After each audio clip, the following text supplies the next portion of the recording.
একবার দুইজন খুব ভালো বন্ধু একসাথে মরুভূমির মধ্যে দিয়ে যাচ্ছিল।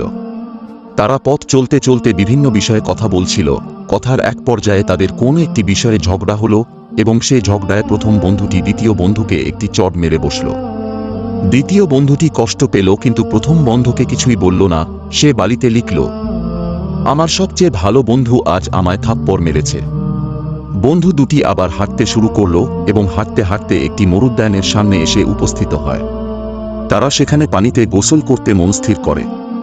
এমন সময় যে বন্ধুটি চট খেয়েছিল সে চোরাবালিতে আটকে যায় এবং নিচে ডুবে যেতে শুরু করে। তখন প্রথম বন্ধুটি তাকে দ্রুত উদ্ধার করে।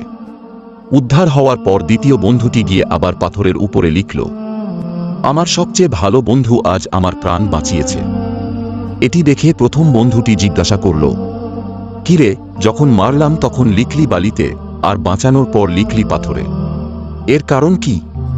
তখন দ্বিতীয় বন্ধুটি উত্তর দিল, যখন আমাদের কেউ কষ্ট দেয় সেটা বালিতেই লেখা উচিত, যাতে ভালোবাসা ও মায়ার বাতাস তা মুছে ফেলে। কিন্তু যখন কেউ আমাদের উপকার করে সেটা পাথরে খোদাই করে রাখতে হয়, যাতে কোন কিছুই সেটা মুছতে না পারে। নীতি কথা, নিজেদের মধ্যে ছোট ছোট বিবাদ হতেই পারে, কিন্তু তা মনে পুষে রাখতে নেই, কারণ বড় বিপদগুলোতে কাছের মানুষগুলোই এগিয়ে আসে।